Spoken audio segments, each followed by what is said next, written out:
Jund versus Esper Zur. Talking to Lance about his matchups with the deck. He generally thinks he's favored against combo decks, as he really is an Esper control deck.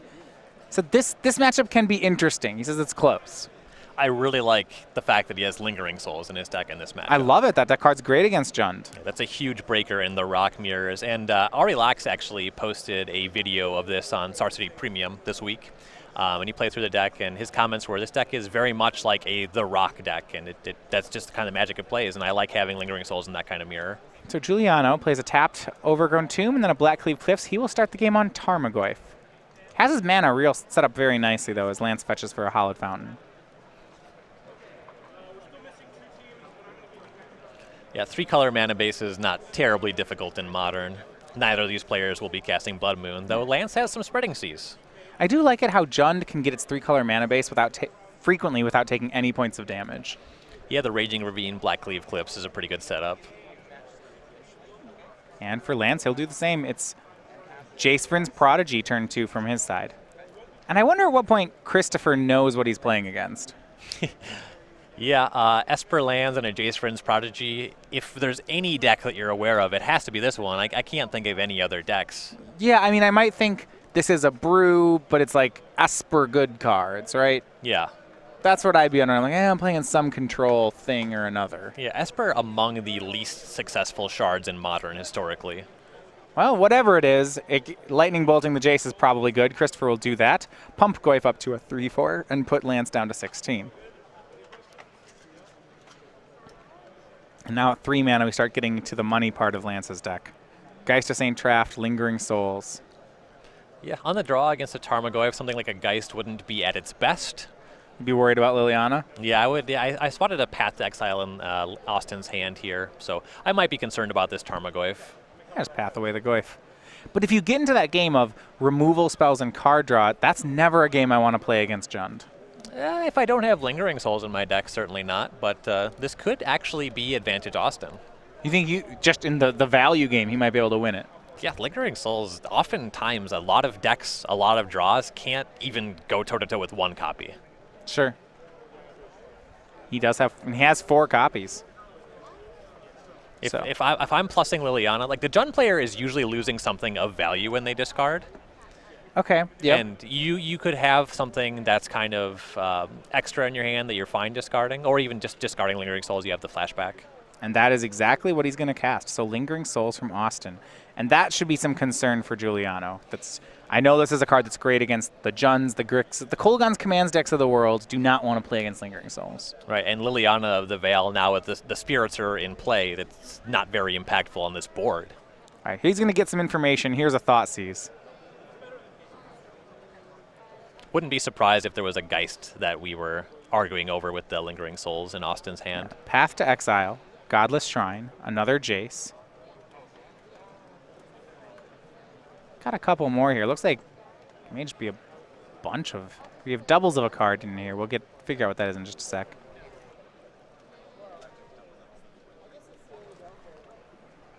It's the WMCQ Geist, but I'm not sure. I believe it's 2 Geist of St. Trafts. He'll take Path to Exile. Yeah, it looked like the WMCQ promo. Oh, okay, that's why it's not... All right. You don't see that one a lot. Swing from Tarmogoyf. Lance will chump. Goyf's a 4-5. No other plays from Juliano. With this much mana up and no plays, I would assume that something like a Kolaghan's Command could be in Juliano's hand. Or it could just be all Terminates and Lightning Bolts. No real targets for those just yet. We'll see if Lance goes for one of those Geists. He will. Here's Geist of St. Traft. Plays that Godless Shrine tapped. Yeah, if Christopher has Kill Spell, untap Liliana, perhaps. That'd be great. If Juliano just had Removal Spell Liliana of the Veil and just declined to cast it on that last turn because he knows about the Geist, that'd be a very heads-up play. Would be. Now, but there's 2 Geists in Lance's hand, so that doesn't work as well. Yeah, you are just ahead of the one, but maybe if there's also another backup discard spell? I don't know. All right, I can see it. I still don't know if there's enough value to necessarily just decline on passing Liliana. Yeah, just to not cast her. Gianna will fetch on end step, draws another land. He could use a Raging Ravine. This is the point where John suddenly transitions into a beatdown deck a lot of the time. Also, if he has this much mana available and doesn't have spells that he wants to cast, then a creature land would be perfect. Right. See what he can do here. Leave a copy of Maelstrom Pulse.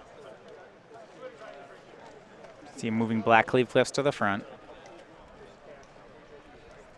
Maelstrom Pulse is okay against Lingering Souls, depending on how Austin plays out the game. Just cliffs and pass. Juliano flooding out here. And this is a nice one-of here for Lance Austin. It's a copy of Iganjo Castle for the turn. Kamigawa Legendary Land. Yeah, he'll play it. So this one actually works very nicely with Geist of St. Trash. Now, Goyf is unfortunately a 4/5, so it's still too big. But for white and tap, this prevents 2 damage to a legendary creature. Commander players are, of course, familiar with the Iganjo Castle. So here's an attack from Geist. It'll bring along the 4/4 Angel. Juliano says, okay, the Tarmogoyf will block. Juliano will take 4. Surprised if he's just letting the Geist go here. Looks like he is. Geist of St. Trapped into the graveyard. Yeah, I imagine it's time for backup Geist, that being the case. That's a very aggressive. I'm surprised he would do that so aggressively. Flashes back Lingering Souls. But I guess, yeah, he is just getting taken to the air in quick fashion. Plays the backup Geist. Yeah, the game plan is he has so much flyers, getting in these chip shots, the Lingering Souls will be doing a pretty good job of cleaning up. The nightmare scenario is if Juliano has Maelstrom Pulse Liliana. Yeah, so we'll see. There was the Pulse, which we were talking about. That's in Juliano's hand. He gets all 3 souls with it. So not a nightmare scenario, but not a good one if you're a fan of Lance Austin. Yeah, it's not ideal. A swing of Tarmogoyf puts Austin down to 11. Raging Ravine and a pass. So Juliano could have left back that Tarmogoyf to block, but it looks like he's just accepting the terms of the race with that Raging Ravine. Yeah, he cracks back for a ton of damage, though he is on now a 1-turn clock, taking 6. A swing of 6 puts Juliano down to 6. If Juliano is sandbagging a Terminate, you can take care of the Angel on a potentially lethal attack on the following turn. Okay, so from Austin, here's Jace. Also legendary. Iganjo Castle Jace does work too. Can't lightning bolt that one. Huh. That's actually pretty neat. Yeah. I like that. I do like that a lot more than I like the Geist interaction, actually. Yeah, the Geist interaction is pretty much blocking Pyroclasm, Anger of the Gods. Yeah, I like that stops lightning bolt. All right. Well played.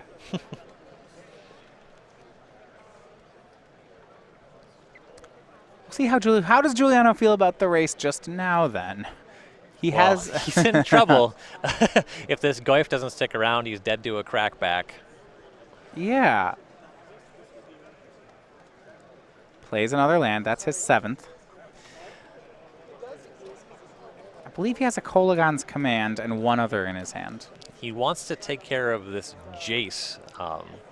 Austin has enough cards to flip it over in a Path to Exile that he could cast from his graveyard. He still has the Raging Ravine to block, but he doesn't have everything wrapped up. Lance will tap the Jace. Well, maybe... Oh, stand correct. Maybe it's not a Kolagon's Command. I feel like it would have been used before that. Lance draws Negate for the turn.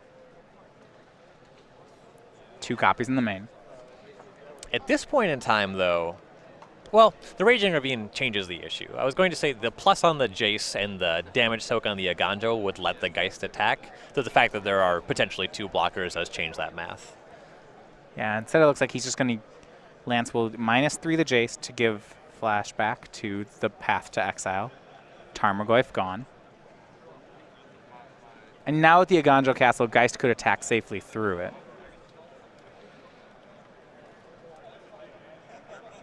I think there might be another path in Austin's hand. That's pretty good. Here's a swing. Makes an Angel token. Juliano will activate this Raging Ravine to block. And no block there. Lance is going to go ahead and path. There is a Kolaghan's Command in Juliano's hand, but he's going to go ahead and scoop it up, so we're on to game 2. Yep, Command doesn't deal enough damage to kill the Angel token. The attack's lethal on the table. He would need to have Terminate or Abrupt Decay. So I guess Juliano was never able to K-command away the Jace because of that Iganjo Castle the whole time. Right. Same as Lightning Bolt thing. Right. So little hidden star there in the game. Iganjo Castle giving Lance the Planeswalker to flash back the Path to Exile. Yeah. All right, game 1 to Lance Austin with Esper Zur. So go ahead and look at the sideboards. Let's start on Christopher Giuliano's side. So he hasn't seen Zur, and he hasn't seen Steel of the Godhead.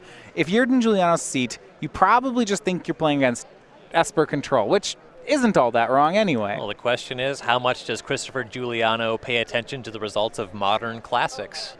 All right, let's look at the sideboard. What might be good here? We have 2 Knight of Souls Betrayals, 2 Ancient Grudge, 1 Shatterstorm, 2 Grafdigger's Cage, 2 Fulminator Mage, 1 Kitchen Finks, 1 Courser of Krufix, 1 Grim Lavamancer, 1 Duress, 1 Huntmaster of the Fells, and a Pulse of Marasa. I'm inclined to believe that Lingering Souls is good enough against Jund that I want to have Knight of Souls of Betrayal coming in out of the sideboard just because my opponent has Lingering Souls. So that wouldn't surprise me. Fulminator Mage is usually pretty good against any 3-color mana base. You could blow up, like an Iganjo Castle. I don't hate that, especially on the play. Fulminator Mage could be quite good. Kitchen Finks is reasonable against Geist of St. Traff. You get a blocker, though maybe he's aware that Steel of the Godhead is going to break that open. Duress is kind of the last card that I'm looking at here. Well, even if you assume you're playing against a control deck, Duress is a pretty good card here. I wouldn't be surprised if he did that. Yeah, just based off what was seen in this game, Duress is certainly going to be strong. On Lance Austin's side, I'm always looking for good 3-mana enchantments, but he's just being so correct about things, 1 Phyrexian Arena. All right, there we go. Big fan. 2 Engineered Explosives, 1 Steel of the Godhead, 3 Leyline of Sanctity, 3 Timely Reinforcements, 2 Rest in Peace, and 3 Stony Silence. So for sure, in any kind of mid-range mirror, I like the Phyrexian Arena. There are some cards that kill it, but I do still think it's pretty good. This is the kind of grindy matchup you want the Arena for. You could bring in Engineered Explosives as well, answer to Tarmogoyf. I like that. The other card that kind of answers Tarmogoyf in the sideboard here is Rest in Peace. I've had a lot of Rest in Peace tasked against my Tarmogoyfs in Legacy. They're all kind of stuck at 0-1. The fact that there are Abrupt Decays, Maelstrom Pulse, it's probably less good in this format, but a Miser's Rest in Peace in my Zur deck against a Tarmogoyf deck, I think I'm all right bringing that card in. There's some argument for Leyline of Sanctity. You can't get hit by Liliana of the Veil, which would protect your Geist of St. Traffs, and also blocks against discard spells out of the Jund deck. So Leyline of Sanctity is also a reasonable card to bring in. It's interesting. Yeah. Interesting to see what he goes for here. I really like in this deck design the fact that cards like Rest in Peace and Stony Silence get to be in your sideboard and are suddenly tutorable with a card like Zur the Enchanter. In most Stony Silence matchups, I think if you're Zuring for it, it's a little too slow. That's why we see 3 copies and not 1 copy. But it's not nothing that you can tutor for it. So actually getting ready here for game number 2, Lance Austin, Christopher Giuliano. And if you haven't had a chance to make it out to an SCG Open here in Season 2, it means you haven't had a chance to get one of our tokens here in Season 2. And remember, these are the invitational tokens made in the likeness of the winner of each invitational. Now, our Season 1 winner was Ann Arbor's own Max McVitie, winning that one with mono white humans, really putting the deck on the map. He chose to make the Clue token, as it was the only token in his deck, with Thraben Inspector, cards like Bygone Bishop. So, if you haven't had a chance to get this token, this is given away at all opens here in Season 2. So it started back right after the Columbus Open, and it will be going all the way through the Syracuse Open, and given away to open participants in any classic. And if you can't make it out to one of our events and maybe we're not in your area, any order from StarCityGames.com from the website of at least $5 will have these tokens shipped with it as well. Yeah, it's a great token, great art. I'm pretty sure that everybody except for Craig Krempels loves this token. It's like everybody against him. He's the only dissenter. Just not good memories with the token. No, not so much. Craig, of course, finishing the runner-up in that Invitational to Max McVitie in the finals. Some great top 8 play there from Krempels, defeating Logan Mize in that top 8 as well. Yeah, in a collected company mirror, no less. Yeah. Came to his house and kicked in the door. In the finals, it was the mono-white humans deck. It's another one of those things you're talking about, right? There were no Languish decks in that top 8 either. Mm-hmm. Mono-white humans ran through it. Yeah, this was a little before green-white tokens. This was back when Banned Company was the deck people were concerned about being too good. There was a token stack in that top 8, but it wasn't really a menace on the format at that point. Band Company's still a great deck, to be fair. Yes, definitely. Another one that Languish decks, I would actually say as someone who plays Languish decks, I would rather play against green-white tokens than play against Band Company. I think Band Company is harder to beat. Yeah, the deck has a surprising amount of play, a lot of it at instant speed. They don't ever run out of cards. You can continue to kill their creatures every turn, but they won't run out. Yeah, the tireless tracker innovation kind of made sure of that. It's part of it. It's their trackers will draw them companies, which will draw them Dusk Watches, which will draw them trackers, and it's just horrible.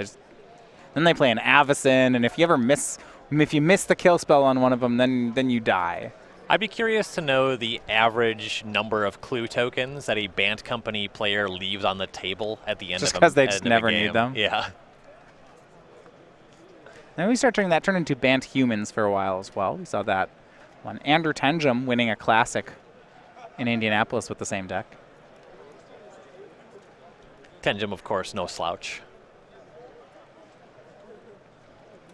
It's about to start here. Game number 2. It's between Lance Austin and Christopher Juliano. Austin's mulligan to 6 looks like it might be close. The Scry will be on the bottom. Start out here, and we'll get to see what it was. Inquisition of Kozilek from Juliano. So, looks like a 1-lander here kept by Austin. He's got Geist of St. Traft. He's got Spreading Seas. Looks like he's got some discard of his own, a Negate, and then a Lingering Souls. So, all the right cards here for the matchup, I would think. Yeah, so there's 1 land to cast your turn 1 Inquisition of Kozilek. If you hit a second land, Spreading Seas is a cantrip. I can see why you would think about mulliganing this hand. I also agree with keeping it, especially on the draw. Well, Giuliano's going to take the discard spell, maybe suggesting something like a Dark Confidence waiting. And Lance draws basic Swamp. Yep, and with the Swamp coming up, I assume we'll see Hallowed Fountain being fetched up so we can cast that Spreading Seas, try to find a 3rd land for Geist of St. Traft. Giuliano would love to set up a Dark Confidant. It's going to be a Tarmogoyf. That one's still pretty good. Yeah. 2-3 at the moment. Goyf on the play after all these years, still great at closing games. Have you ever cast a Tarmogoyf in your life? It's a good question. I don't think so. I don't know if I ever have. That is an impressive statistic. That's a lot of formats to just never play it. So much time. Yeah, I mean, I've played Sylvan Advocate in Standard. It feels like Tarmogoyf. Yeah, it's pretty much the same. I don't know. People always make a big deal about how the Tarmogoyf's this great card. And, you know, I love it when my opponents play Tarmogoyfs. It's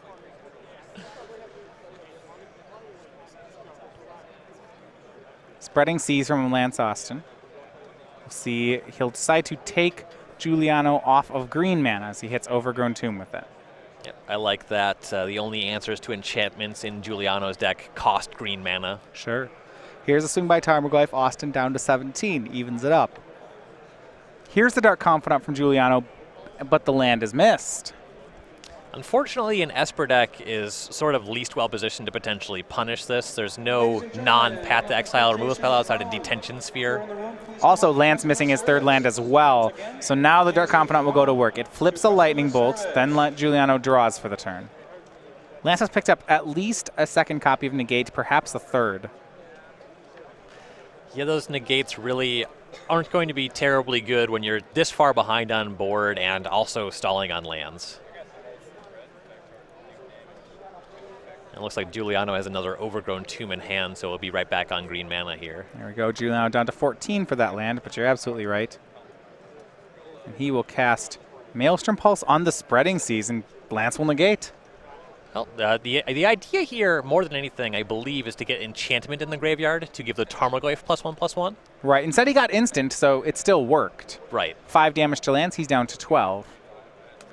And Island the draw for Lance, so he now also gets to play. Geist, Negate, Lingering Souls, all in his hand. So, have you ever cast Geist of St. Traft? I have cast Geist of St. Traft. So, you're probably aware that it's much worse as a blocker than an attacker. Yeah, you don't. Right. We don't have time for that here.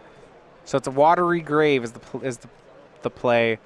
Lance goes to 10, casts Lingering Souls. Or no, you went with Geist. And he's this racing is back. Not an ideal flip as the Dark Confidant shows Liliana of the Veil. Yeah, I mean, it does 3 damage. I like that part, but I don't like the part where it kills the Geist, and that's what Juliano's going to do. Geist is in the graveyard. Creature now added to the mix. Tarmogoyf grows to 4, and Lance goes to 4. Very precarious situation. Austin is drawing slim or dead here.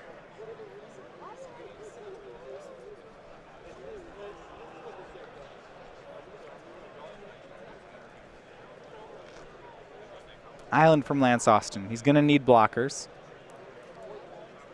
Lingering Souls. Okay. So the Lingering Souls, a token can jump in front of Dark Confidant. Of course, we've already seen a Lightning Bolt hanging out in Juliano's hand. So there's another Lightning Bolt. Yeah. Still only 1 red mana for Juliano, so. Lance, I think, expects that he's dead here, but he's going to make wants to see it happen. Yeah, 2 Lightning Bolts in Juliano's hand. You mentioned. Too much time on the clock to concede from this position. Maybe Juliano will miss some Dark Confidant triggers. Accrue 3 warnings.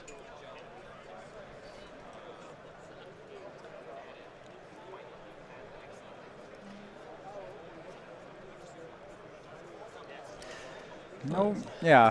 Juliano's just kind of posturing. Do you need to use a removal spell here? Does it matter? You can just Lightning Bolt upstairs, and then the next turn cast another one. Plus the Liliana. It looks like there was a Slaughter Pact in Juliano's hand.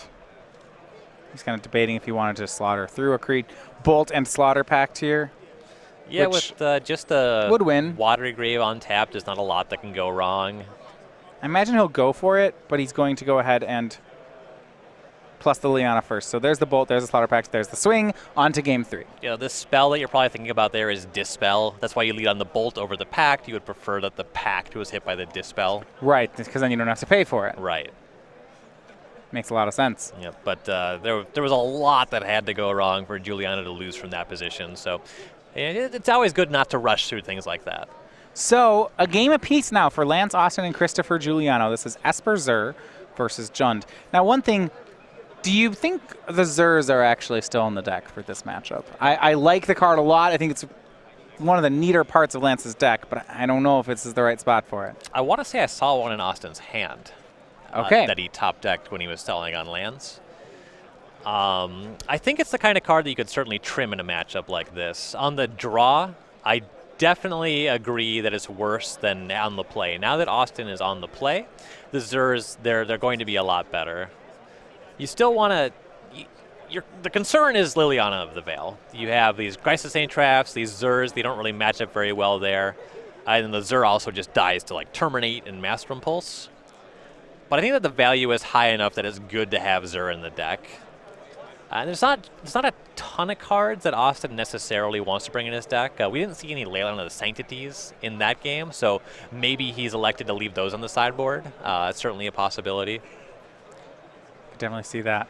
Well, we'll get game 3 between these two. We have the decider in just a second, but we're going to tell you about the Star City Games Invitational Qualifiers. So if you want to make your way out to one of the invitationals coming up any time in the next year, well, the way to get qualified for that, unless you're going to, is to first of all come here and top 8 one of our opens. But you can also win an invitational qualifier. So we have those events from April until June right now. You can see we have the Cemetery Showdown matchup. That's by Kristen Plesko, one of our favorite artists.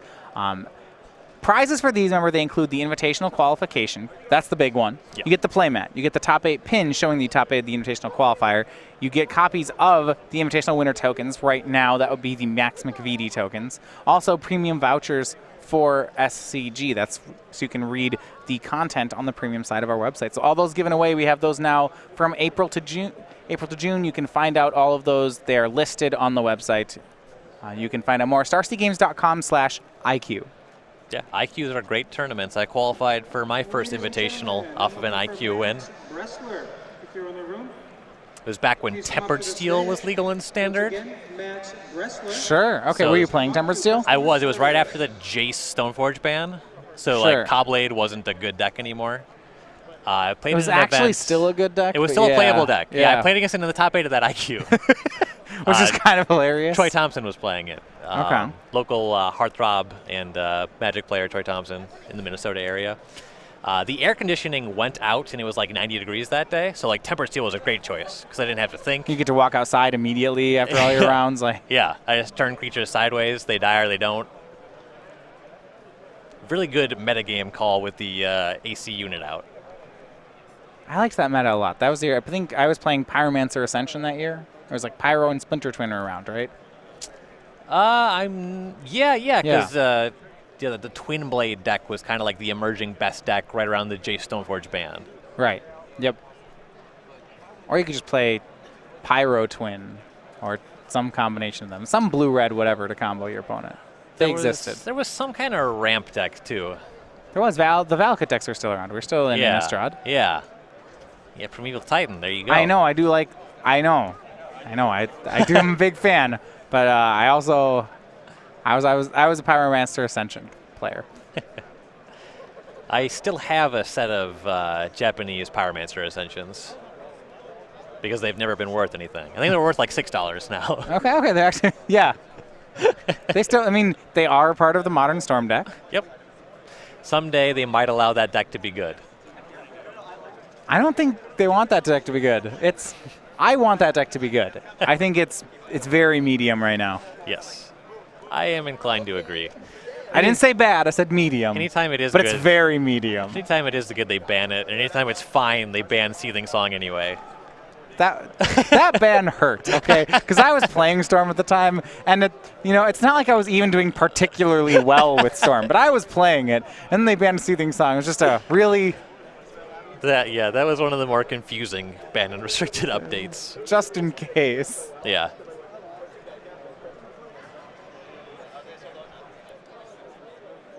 Lance on 6 for the second game here. Second time in a row. He'll start on Creeping Tar Pit. And for Juliano, it will be Inquisition of Kozilek. And now we'll get to see all lands and Zur from Lance Austin. And now we see the real power of Zur the Enchanter. He can't be hit by Inquisition of Kozilek. So if you haven't seen this card, and we haven't seen it yet, a flying 1/4. When it attacks, you may search your library for enchantment with converted mana cost 3 or less and put it into play. If he ever gets to hit with that, it's huge. The things he will get among them are Spreading Seas, Steel of the Godhead, Phyrexian Arena out of the sideboard. I think that, and then Thassa, God of the Sea. There's some argument for one copy of Rest of Peace specifically to turn Tarmogoyfs into permanent 0/1s. Tarmogoyf played by Juliano. It's currently a 1/2. Lance just playing lands, all the up to 4. I can see why you wouldn't want to go to 5 against a Jund deck, especially, the odds of a turn 1 discard spell. It's like no collection of 5 cards that has a reasonable shot to beat Jund. Yeah. And he's got to know that his Zur is almost certainly gonna die. You see Maelstrom Pulse and Thoughtseize in Juliano's hand. He also has a Fulminator Mage. Okay, yeah, there's a lot of ways this isn't working. Abstractly, it matches up poorly against the hand, given the fact that the hand has just a bunch of lands in it. At the same time, though, it really pushes Austin off of the only spell in his hand. It also pumps Tarmogoyf into a 3/4. Yeah, creature and land added to the mix. Yeah, he was debating between Thoughtseize and Fulminator Mage. Eventually went with the Thoughtseize, and Lance is going to respond here by cracking a fetch.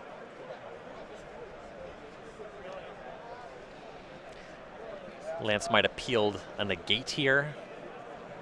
As for why he's fetching right now, well, I would like that if he gets negate. One thing is that Christopher's line here was not mana efficient. yes. And negating the play would punish it pretty hard.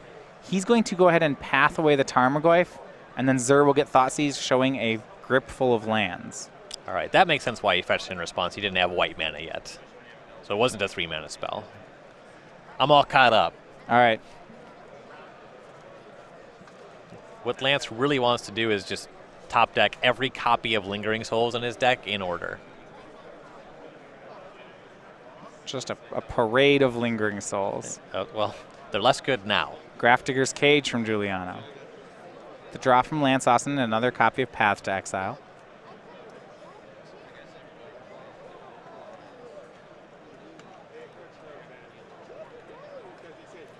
He'll play and sacrifice another polluted delta. Yeah, that turn 1 land, that was a creeping tar pit. We're setting up for an attack here. Is that what's going on? I think so. He's doing it in the face of lightning bolt. Yeah, what else are you going to do? He's got enough. He's got some replacement lands, doesn't he? He's got replacement lands. His only spell is Path to Exile. Juliano knows that he's on 1 spell maximum. His 5-mana play would be play and flashback Lingering Souls, but that's not even an option anymore. Yeah, Tar Pit's going to go ahead and turn into a 3-2 attack, and the bolt check passes. So Christopher will go to 15. Yeah, Juliano is now on a 5-turn clock. If that's the game plan on Lance Austin's side, there's no way that's going to be enough, especially not with this Fulminator Mage that Juliano's playing. Yeah, all right, now he's back on an infinite turn clock. But no land from, so land there from Juliano, rather, but no real threats from Juliano yet. Yeah, just some disruptive elements to this point. The only Tarmogoyf that showed up to play is no longer around. It's found its way into exile. And Lance continues to crack fetch lands. It's going to improve his draws slowly here. He's got to start drawing spells if he's going to be in this game. I like how Juliano's held on to that Maelstrom Pulse, though. Here's a Creeping Tar Pit, swing. Expect this trades with Fulminator Mage, but because Lance can always top deck something like a Phyrexian Arena, and that would really be difficult for Juliano. But what do you think of this play? Lance activated and attacked. Juliano didn't sacrifice the Fulminator Mage. He's actually going to start racing back. So depending on what kind of threat Juliano can add this turn, what he's saying with this play is, I can race you, and if you're using all your mana on that turn, on Creeping Tar Pit every turn, you're not going to win this game. Another Fulminator Mage from Juliano. And now Lance has picked up a Geist of St. Traft, and that's big. It's going to really reward Juliano for keeping those Fulminator Mages around as well. Yeah, he can actually just block Geist of St. Traft. Exactly. You know, the only way Lance can get them out of the way is to path a Fulminator Mage, and I don't really like that. Yeah. I guess actually, wait. Path's already card disadvantage, right? Yeah, sure. So it's a question of destroying your land versus giving your them opponent one. getting one. It's not as horrible as it sounds to path a Fulminator Mage. Lance will play Geist of St. Traft. And maybe you just do it. I know that's... What are you really gaining, though, with 2 Fulminator Mages? You need to have an answer for a second one before that starts to look terribly intriguing. Yeah. Well, maybe one of them attacks. We'll see what Christopher does. He'll start with an Inquisition of Kozilek. Well, that'll force the action. There was a Path to Exile in Lance's hand, but he didn't have white mana. The lack of action, yeah. Yeah, he only had the 1 white mana to that point, and the Godless Shrine, playing that untapped, it'd be a little aggressive. And Christopher will pass, leaving back both blockers. Negate drawn for Lance. He can at this point, if he activates Tar Pit, I would imagine that would force the issue. Yeah, with the Geist in play, it'd be very surprising to see Juliano continue to take damage. You can take a couple chip shots because Austin is an Esper deck. There's no red mana. There's no real reach outside of the Geist, but the Geist has showed up to play. Just Creeping Tar Pit swings. Now, you might wonder what Lance is waiting for to get this Geist of St. Traft, and keep in mind that he actually plays, in his 75, 2 copies of the card Steel of the Godhead. Where you top deck him to be pretty big here. This is something he can find with Zur, and that's also something that's completely insane on Geist of St. Traft. Makes the creature unblockable, lifelink, and a 4/4. A decent card in Shadowmoor Limited. That's actually the current flashback format. I've been playing a lot of it. This card's very good. The secret of Shadowmoor was to draft a monocolor deck with a bunch of hybrid spells. Yes, it's a hybrid set actually encourages monocolor. So Christopher actually opted to lightning bolt away the Creeping Tar Pit, keeping both his Fulminator Mages in play. Yeah, he wants to be able to leave up these blockers for the Geist of St. Traft and continue to apply pressure. So he saw the Lightning Bolt as less effective on that plan. The Lightning Bolt doesn't really do anything against Geist. More importantly, Christopher finally did hit a Tarmogoyf that turn, and that's going to play very well. So now he can start attacking And in a big way, the Goyf is a 4-5, and both the Fulminator Mages are 2/2s. Yeah. And with Juliano at 11, I wouldn't even hate attacking with all of his creatures on this turn. He's going to leave back 1 mage, but he attacks for 6. Lance Austin takes the full damage, goes to 7, and draws. It looks like 2 more lands in Austin's hand. Ladies and gentlemen, in this That's an awful lot of them. He's got 7 now in play. 1 has hit the yard. I'm thinking about it more. I actually think that I would have preferred to attack with the second Fulminator Mage as well, because that way Lance either has to block or go to 5, at which point the Steel of the Godhead does not gain him enough life to survive the next attack. I'm not sure Juliano's going to be playing around Seal of the Godhead, but I like where you're going with it. Fulminator, so Geist now swings. Juliano goes to 7. Other to 8. Fulminator trades with the Geist. Seal of Fire. That will be negated. But Enchantment is in the graveyard anyway. That puts Goyf up to a 5. That plus Fulminator Mage should be enough. Lingering Souls for Lance. Lingering Chump Blockers shows up. Yeah, Christopher attacked before casting Seal. So yeah, Lance at 1. Here's Maelstrom Pulse for the blockers, and match will go to Christopher Juliano. With Jund, he defeats the Esper Zur deck in 3 to stay undefeated. So I will grant that I am not 100% on Esper Zur's matchups across the modern format. I will say that given those mulligans, particularly the hands that Austin was kind of stuck with, I don't know if that was necessarily indicative of that matchup.